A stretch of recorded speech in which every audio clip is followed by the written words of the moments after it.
We usually save the listener questions for the end of our podcast, DJ, but we got one today that intrigued me so much that I wanted to start it with our intro. And the question was obviously directed at you. And the greatest question ever was, how do you sleep at night? I'm going to give you the floor. I usually watch like 3 or 4 episodes of Entourage, pound about a sixer of beer, take a shit, brush my teeth, masturbate. By then I'm worn out and I'm down. I hit the pillow and I'm out. Nothing like deflecting the real answer we were going for. Let's get loaded because this is the Loaded Box Podcast. Where we never finish first because we finish last.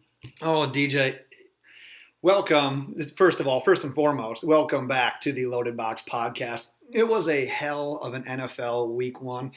I'm like at one point on Sunday at night before the Steelers Patriots game, I had to just go outside and give like my brain and my eyes a break. I had so much NFL stimuli in one like location. It blew my mind. I wasn't prepared for it.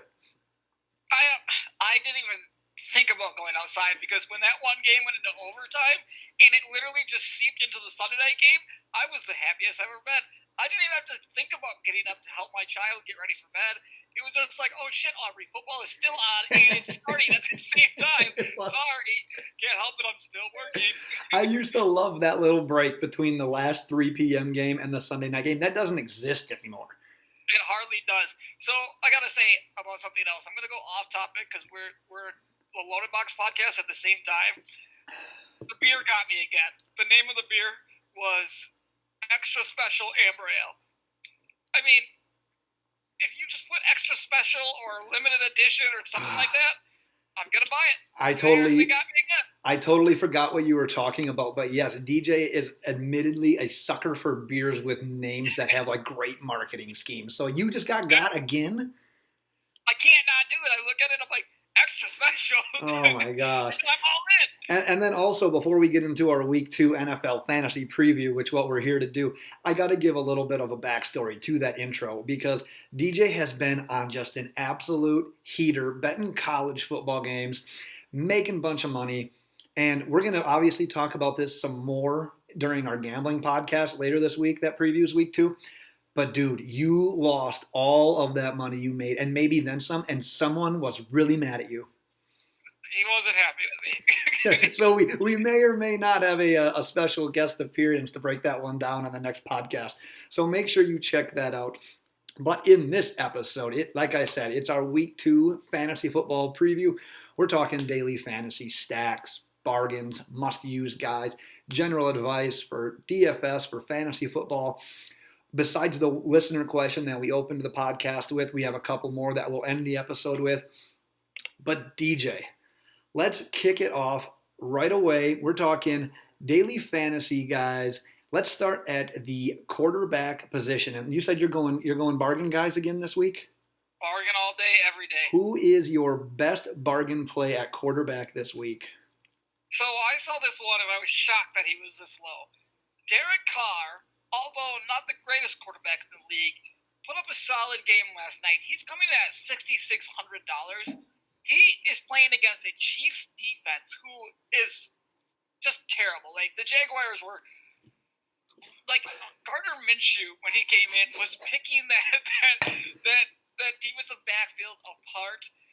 Derek Carr has a little bit of a running game to open up some of that play action, and even if it's not there, if the Chiefs take a huge lead, he's going to have to throw it down the field anyway, and they have a shit secondary. So I don't see how I don't just jump all over Derek Carr and hump him to the finish. Like, that's $6,600.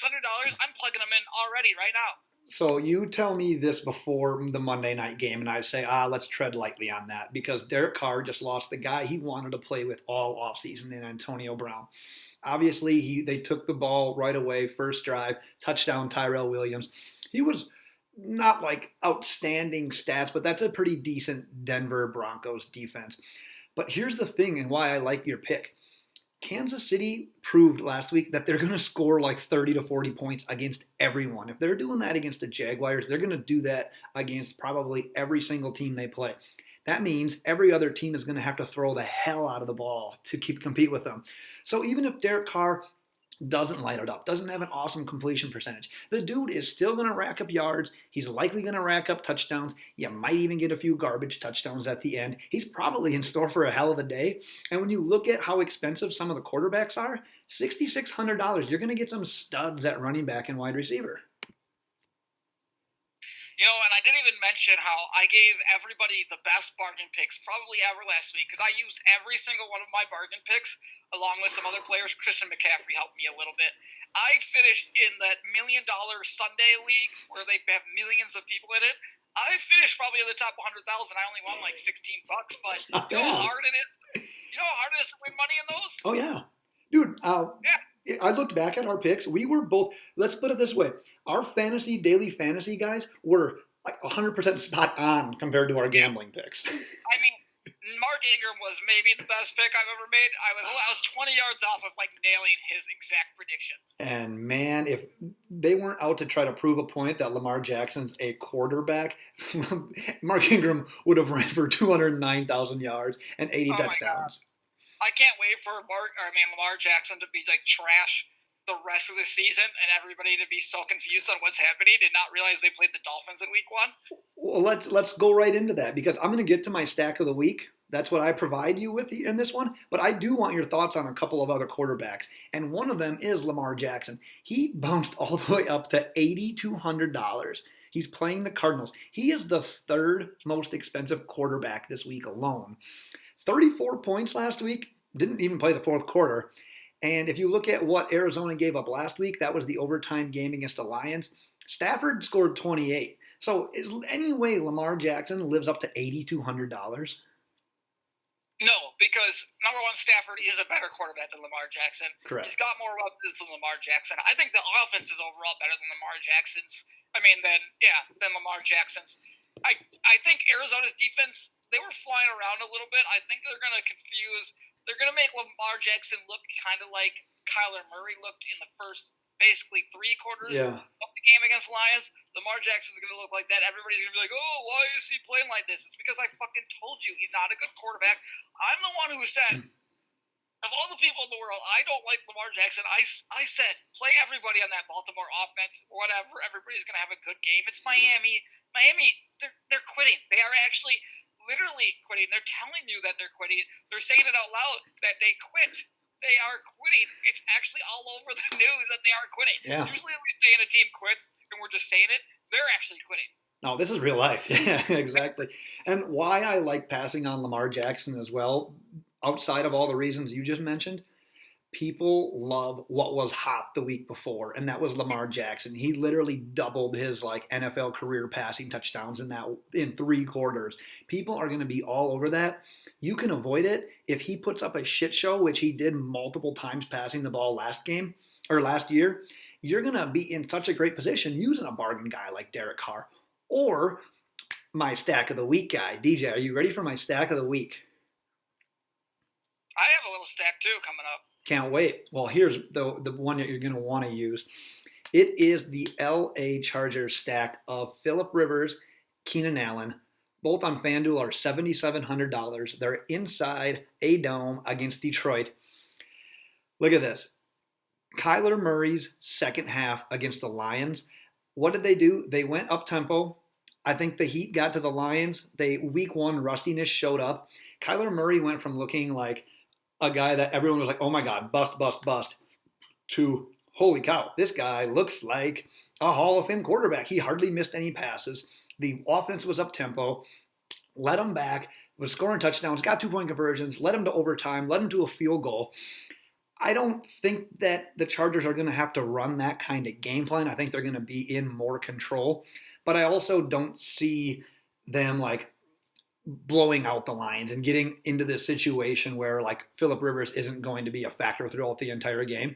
And here's the thing. I know we talked about this before the podcast. Mike Williams, his knee, his ankle, whatever it is, he probably is fine. He's going to play. But hey, they're going to rely on Keenan Allen in this game.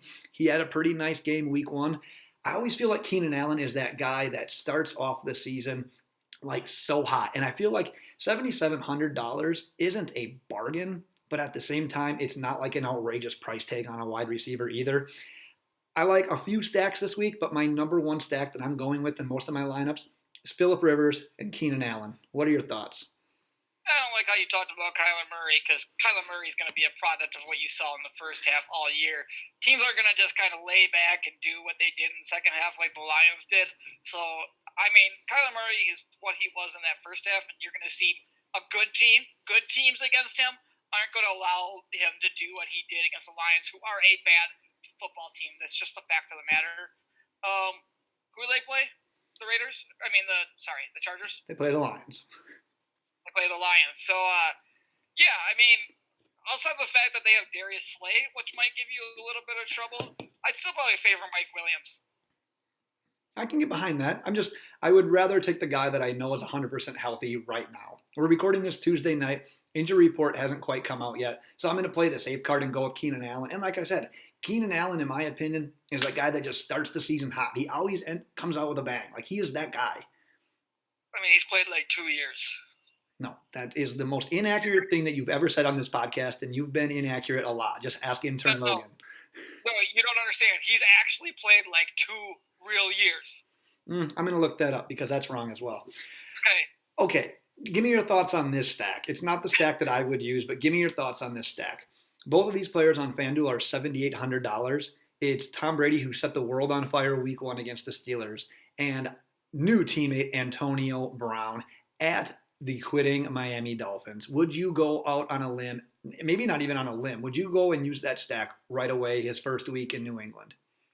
Yeah, actually, probably, because I think they're just going to go out there and just be like, fuck it, we can do whatever we want. Let's showcase Antonio Brown's, show the Steelers, the Raiders, what we can do with them, and let's just throw it to him every other play. Like, he's going to have like 25 receptions. He might break the record for receptions in a game.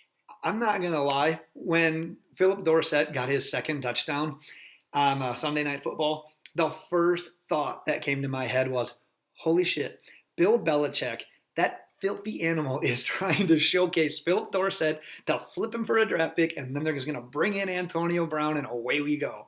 I'm surprised he hasn't been dealt yet, to be honest. I literally thought the game plan was feature Philip Dorsett, ship him away. He's probably not even going to – he'll be active. But it wouldn't surprise me if he wasn't even active for that game against the Dolphins. Well, they ended up trading Demaryius Thomas, so it's not the same thing, but it's similar, right? I'll take it. I mean, it's close enough. Is your stack going to include one of the guys you're going to talk about coming up here? It's a wide receiver. That you're going to talk about? Eventually, yeah. Okay, well then let's move on. We'll get to that. Let me break it off here with a couple of running backs, because there are 3 players this week that are expensive options. Over $8,500 on FanDuel. You got Saquon Barkley, $9,200 versus the Bills. You've got Alvin Kamara, $8,700 at the Rams, and you've got Zeke Elliott, $8,500 at the R-Words. If you're going to go with an expensive running back, one of the top 3 most expensive, which of those 3 are you taking and why? I'm going Alvin Kamara because they play the Rams, as you said, right? Yep. I think that's going to be, well, number one, it's like a revenge game for the Saints. Like, they're going to go out there. I know it's in L.A. They're going to be coming hot, but after watching Kamara not get as many snaps as I thought he was going to in the beginning of the game, and then just going off on them, I'm like, okay, they're going to stop giving the ball to Latavius after Kamara, and then he's just going to take over games. Like, he is unbelievable. I had him ranked number 2 in all my RB rankings, and I feel really good about that. Obviously, McCaffrey had a great week, but after watching Kamara just go off, I'm really high on Kamara, but his matchup is better. Yeah. I thought Zeke's is a good matchup, but he's still coming back. I think he's still getting into it. And then you said Saquon. Yeah. Who's the other one? And the thing is, Saquon is $500 more than Kamara and $700 more than Elliott. And I actually think the Redskins are can be semi-effective against the run game. So I would lean just Kamara just because of how versatile he's going to be in a high-scoring game, and Yeah. he's just ridiculous. He's so good. Watching Kamara in that Monday night game literally reminded me of like watching like a high school highlight film of a guy who's like playing at such another level than everyone else. Like you give him the ball and it doesn't matter how many people are running at him. He's stiff arming people, he's outrunning people. He shakes like 3 tackles and runs for another 10 yards.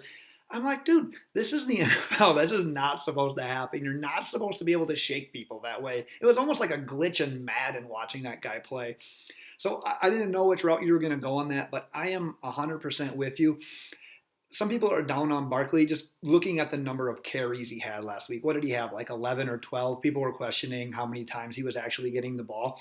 And he still put up a really nice, a fine week. But I could see that Giants-Bills game, like outside of watching the Dolphins play and how bad that's going to be, Bills Giants just sort of screams like a really ugly game where I'm not 100% sure if there's going to be a lot of touchdowns scored versus what you said. Rams versus Saints, like that's going to, I haven't looked at the point total over unders yet, but that's going to be a game projected at a lot of points. And when you're looking at fantasy guys, especially daily fantasy guys, I'm not opposed to having a ton of guys that play in that game. I'm expecting a lot of points. Yep. Next. Yeah, next. Let me talk to you about.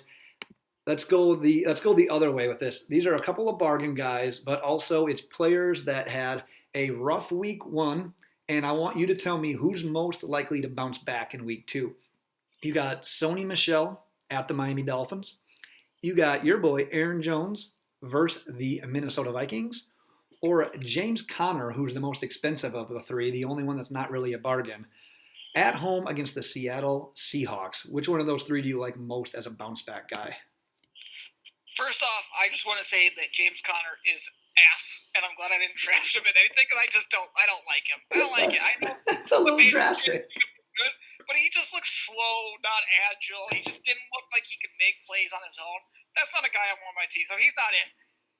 Aaron Jones is going to bounce back 100%. I'm not worried about that. He's got the Vikings defense, who's another really good defense. He'll have somewhere from 75 to 100 yards this week. But my biggest bounce back guy is actually my bargain guy for the week that you just mentioned. It's going to be Sony Michel. Only $6,800 at Miami. What did I say last week?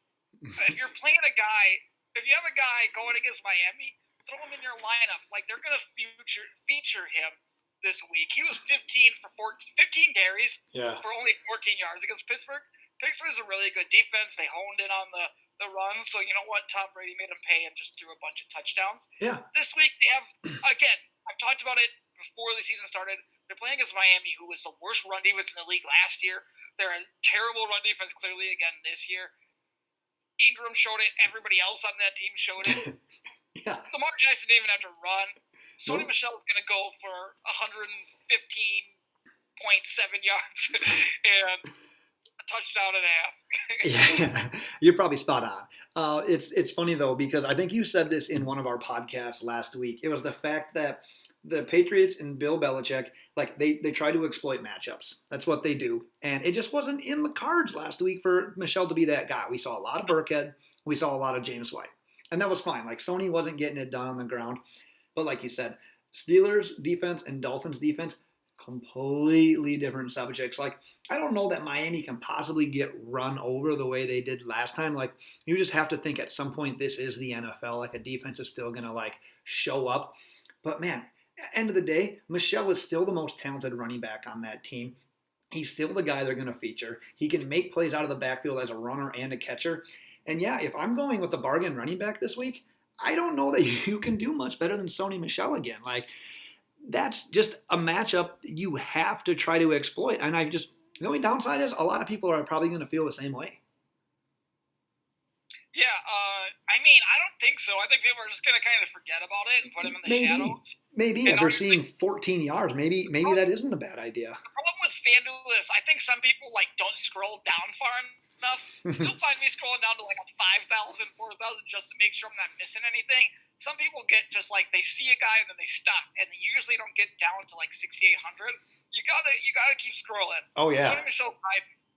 I'm gonna talk about that exact point when we talk about wide receivers. I'm glad you brought that up. Before we do our wide receivers though, let's talk about our sponsor, Pristine Auction, real quick, because on Monday we debuted our latest giveaway. Man, I was getting tired of telling people that we were going to do a giveaway for about 19 weeks, and we finally debuted the giveaway. We're giving away a signed Amari Cooper Dallas Cowboys mini helmet. So make sure you check us out on Twitter at LoadedBox. Find the tweet right now. It's our pinned tweet. It's got all the details about how you go ahead and getting signed up to get entered to win that mini helmet. But in the meantime, also, if you go to pristineauction.com, when you register, enter code word loaded and you will get $5 added to your account. So make sure you do that as well. Support those that support us and win yourself a damn Amari Cooper mini helmet. So DJ, before I talk to you about the receiver question that you kind of teased, let me ask you this. With Tyreek Hill now out, he got hurt early in that game against the Jags. Sammy Watkins is 7,400 at Oakland. Is he literally a must-use this week in that offense? So I was going to put him down, but I was like, well, that's not quite a bargain. 7,400's too rich for my bargain blood. I'm talking about for the poor little scum of the earth who don't have a lake house like I do that would use guys that I'm going to be picking. I'm like, Sammy Watkins a bargain for the rich people like me, but not for the poor scum. Yeah, Sammy Watkins has to be in lineups. Like, he is the number one wide receiver. He popped off. He stays healthy. This guy is, like, he's a talent. He is. He just never stayed healthy. Looks healthy. Looks faster than everybody. Holy shit, did he look just explosive. That's the guy we've all been wanting to see for the last 8 years. Dude, you are spot on, though. It hit me on Sunday. Without that hair, he looks small. Yeah, he's tiny. He's so aerodynamic. He caught that one slant, like just juked by like 3 guys and boom, off to the races. He looked like Tyreek Hill. Yeah, he's fast. Minus the abuse. But outside of that, man, I think I'm with you. I saw that price tag, and like you said, it's not an all-out bargain. Bargain at receiver for me is a guy like 7,000 and below. But man, that is the most explosive offense that we've seen in, I don't know, maybe forever. That is such a damn good offense. And you almost think like, okay, the loss of Tyreek Hill means Sammy just jumps up automatically into that wide receiver 1 position. You can kind of see it both ways, though, too. Like, if Tyreek was there, their best defender is probably going to be on him. Well, guess what? Tyreek Hill got hurt early in that game. Sammy Watkins still popped off. I think 2 of his touchdowns came after Hill got injured, if not all 3. But he was probably going against Jalen. I don't know. I was watching the game, but I was watching 4 games, so my brain was just shot every single way. I'm still not off that high. It was pretty wild. But he was going against a really good defense, so I don't know that it much matters. I am a must-use Sammy Watkins this week, even if everyone else is on that same train. I feel like I have to go that way. But we mentioned bargain guys. Oh my God! Why? What happened? Oh my God! What happened? Breaking news. Breaking news on the Loaded Box podcast. DJ, take it over. Antonio Brown has been accused of 3 separate incidents of sexual assault and rape. Shut up. He has a statement regarding Antonio Brown. This is a response from Antonio Brown's legal representation that's out there. Ian Rappaport just posted it. Holy shit. Like, are you... oh, Jesus. I see it now as well. Well, that brings on a whole new thing. So you're still going to use him on in your stack with Tom Brady? I am benching Antonio Brown immediately. Right. This guy's most mentally. Okay, I thought this was all a play. You didn't say anything for the Patriots to I thought they were tampering this entire time. Yeah. Honestly, now after seeing that, this guy's just fucked up. Like, he's some kind of sociopath who just doesn't understand how the world works. He's screwed. He's done. Here's the thing. You knew deep down this wasn't the end. You just didn't know it was going to be this. It never doubted. I never had a doubt in my mind that he was going to be questionable for a game, for the season, because of some reason. I just didn't know that he was going to go down this path. Like, this is crazy. I don't even know how to react to this because it's so fresh. This is the best because we've never gotten breaking news on here, and I love it, and we've never got this opportunity. I think gut reactions may be one of the best things to listen to, But I thought he was literally just smart enough this whole time to be like, I want to, like, they were in talk with the Patriots. He wanted to go to the Patriots before he left the Steelers. So he's like, I'm going to go to the Raiders. Fuck it all up on purpose. Sign with the freaking Patriots 2 minutes after he was officially released. I just thought this was part of a genius plan. After seeing this, it's like, no, this guy's actually just, he's mentally fucked up. Like, he's worse than Tyreek Hill. Yeah. Oh, this is outlandish. But at the same time, so he was like going to move in with Tom. He was going to move in with Tom Brady, or Tom Brady was going to offer him a room. Where do you think Antonio Brown's spending the night tonight? Oh my God, he's not there. I can tell you that. Maybe he's with Tyreek. That's wild. Probably. That is wild, man. It's going to be interesting, though, to see now like how the Patriots do this, because in the past, I mean, they've kind of been like, it's a whole different ball game, but it's almost like sometimes they're like no nonsense. I mean, the whole Aaron Hernandez thing, totally different realm, but man, they cut ties like right away. We'll have to see really how this plays out. Hey, Phil Dorsett's back in the picture. So who dug up this news? Was it Derek Carr or Mike Mayock? It was a combination because no one loved Antonio Brown more than John Gruden. Like John Gruden embarrassingly liked Antonio Brown way too much. So he got his feelings hurt. So yeah, there's no way that those three are not behind this at some capacity.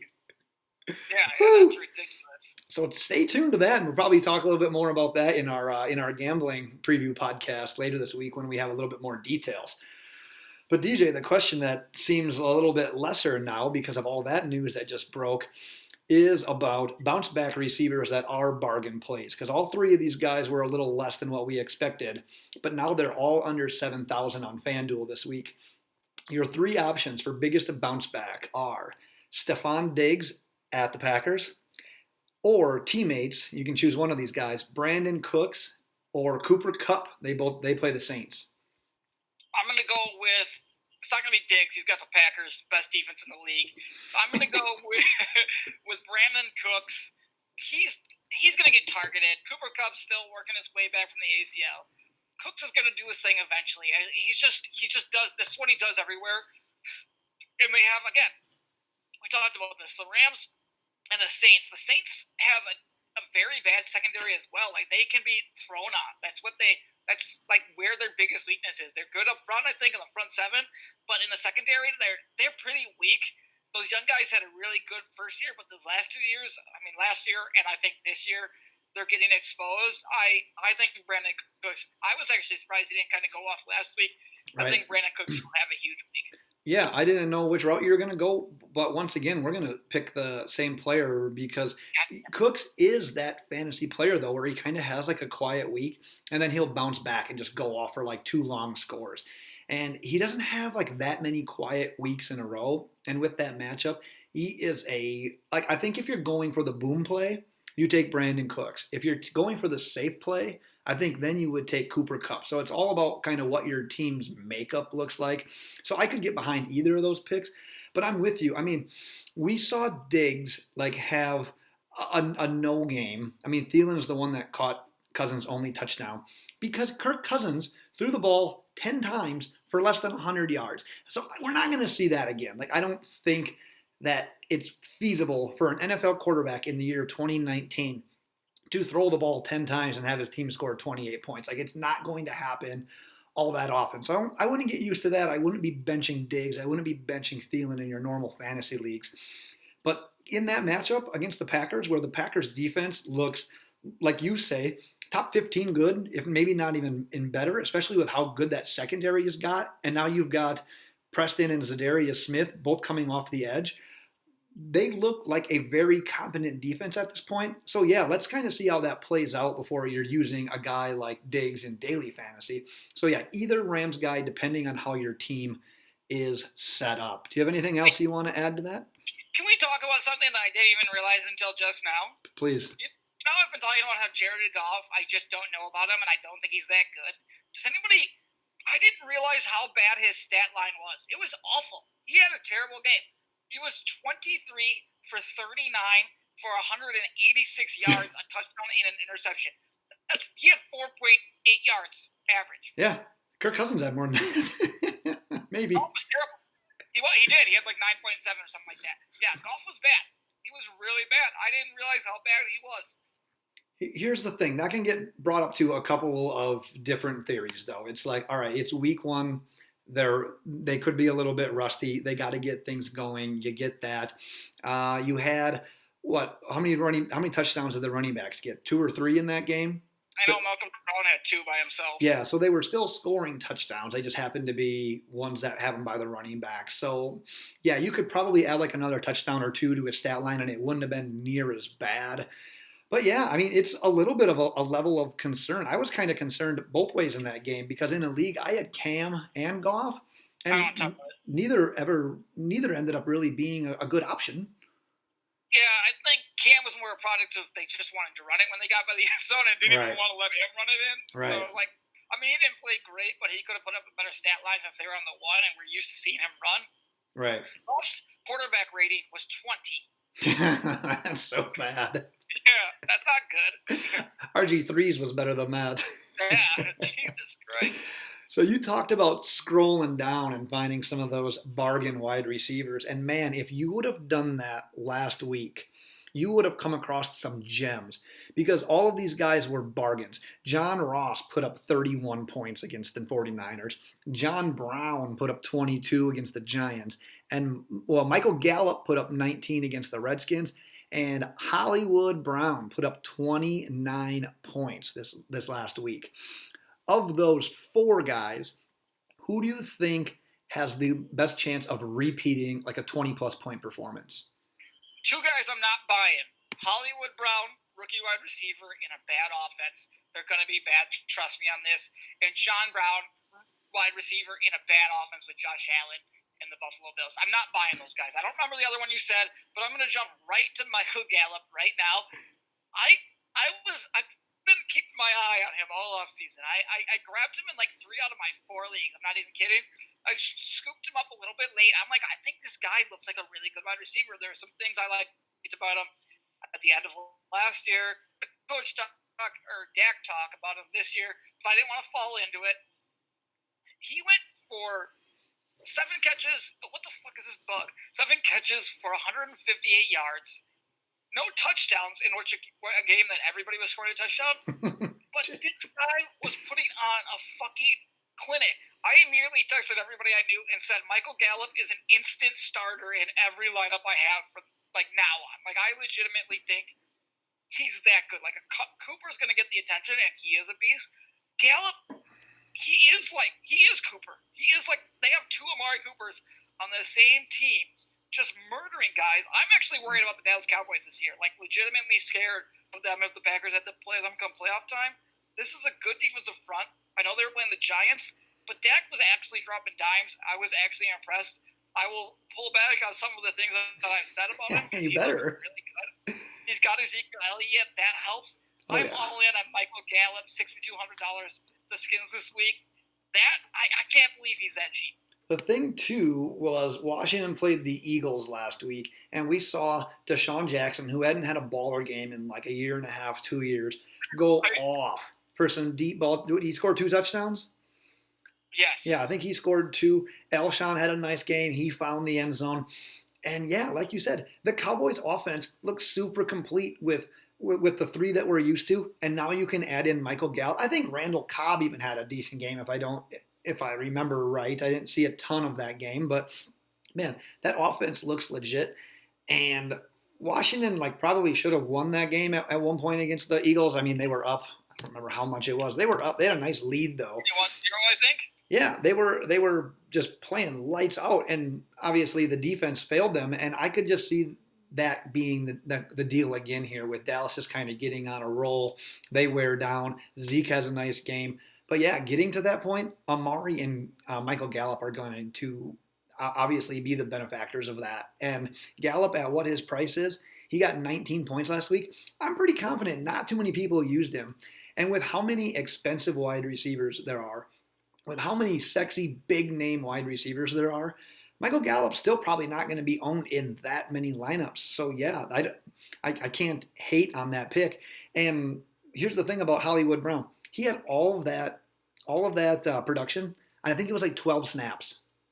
Jesus Christ. Yeah, there are just some unbelievable stats from this last week in the NFL. Hollywood having all those stats on 12 snaps. You've got Kirk Cousins who threw the ball 10 times for under 100 yards and they scored 28 points. There was a couple other ones, but the craziest one, you have Odell Beckham Jr. playing the position of wide receiver in the National Football League, wearing a wristwatch that was more expensive than the average American's house. Fuck it. Dude, that's going to get snatched. I know everybody's talking about it, but if he plays against Akeem Talib or maybe some other success quarterback, that thing is getting snatched. That's going to be tough, though, because like the whole Akeem Talib and Michael Crabtree thing, like you can snatch a chain. Like you're going, you grab. To get a wristwatch, you almost have to like hypnotize that guy, like wave something in front of his eyes, and then you got to like undo the wristwatch. I don't know how you're going to do it. But if you can distract Odell long enough, I think strippers, cocaine, and pizza is what you need to wave in front of Odell Beckham long enough to just totally take his mind off everything, and then you're going to be able to snatch his watch. It's the only way you can do it. And mosquitoes.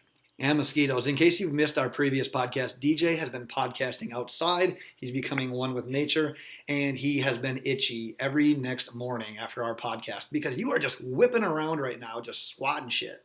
Dude, I have the two of the biggest mosquito bites I've ever had on my arm right now. I'm getting destroyed. Well, let's wrap this up then with your tight end. Who's your bargain tight end of the week? So, I had a stack wide receiver that I didn't talk about before this, real quick. I had Tyrell Williams stacked up Derek Carr. With Derek Carr, 5,900. If he's going to have a good game, his number one wide receiver is most likely going to have a good game too. Obviously, Darren Waller looked awesome, so that's like everybody's favorite Hard Knocks character. I felt like I had an emotional connection with Darren Waller. Like I felt like I was his mom or some shit, cheering every time he caught a pass. That was pretty exciting. I think it's like the former alcohol connection. It must be something like that. I mean, I'm still drinking, but I like Tyrell Williams. How is he 5,900 and the number one wide receiver against Kansas City? That doesn't make any sense to me. And who's going to be more pumped up than all those Oakland guys after hearing this AB news? It could be a bargain. They're going to go off. They're ready to go. My tight end this week. This is one of my. I do like one gut pick a week.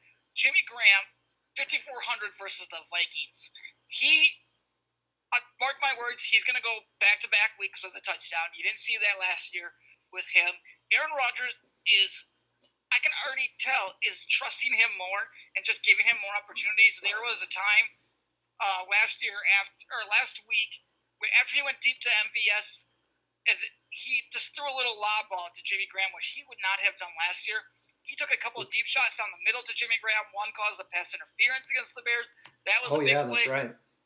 Jimmy Graham, he's being trusted by Aaron Rodgers. Aaron Rodgers is like, I'm going to give him chances. I have a big wide receiver. I have a new fucking coach, so he loves his tight ends as well. But he's not on strike mode anymore. You're going to see obviously more than 10 points on the Packers this week. Jimmy Graham's going to score his second touchdown. Doesn't matter how many yards he has because he's a tight end. So if he scores a touchdown, it's a good week. It's a good week. Jimmy Graham scores a touchdown this week. I don't care. I love that idea, and I loved that Aaron Rodgers finally took advantage of like the former basketball player. It's box out, it's a post-up move, it's throw it up in the air. He's coming down with it, or no one's coming down with it. Like that is the ultimate way to use him, especially at this point in his career. Like it's a perfect opportunity. Let's look at a couple of tight ends. I'm going to give you 4 options here because these 4 at the tight end position all had 20-plus fantasy points last week. Which one of these, if you're not using Graham, which one of these 4 ballers from last week would you be most likely to use? You got Evan Ingram versus the Bills. You've got Mark Andrews, your boy from last week, your stud from last week, versus the Cardinals. The rookie TJ Hawkinson versus the Chargers, or the old fossil who turned up last week, Delaney Walker versus the Colts. My gut right away, and I've already backed off of it, was Walker because like he's the most trusted wide receiver with Mariota. But Indianapolis defense is improving; they're getting better. A little more worried about that. He had 2 touchdowns this last week. Yeah. Hawkinson, he'll have a down week this week. He's not going to keep putting back week after week. It's going to come down to either Ingram and Andrews. But I said that I think Lamar Jackson struggles this week, and I just think the Giants going to show them that their whole offense, besides Saquon Barkley, is Evan Ingram, and they're just going to create plays. If it's not going to Saquon, it's going to be Evan, and they did that with them last week, and they said they were going to do that, but they actually stuck to it. I mean, they're going to get on the ball on screen plays. They're going to try to get on the ball quickly. Evan Ingram's the guy. I think that's where you're not really going to run on Buffalo. I think they'll kill you if you try to run the ball. I know Saquon Barkley.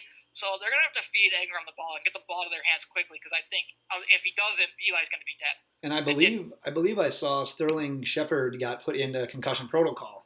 Yeah. So one less target there in New York. So it's going to be more Barkley. It's going to be more Ingram.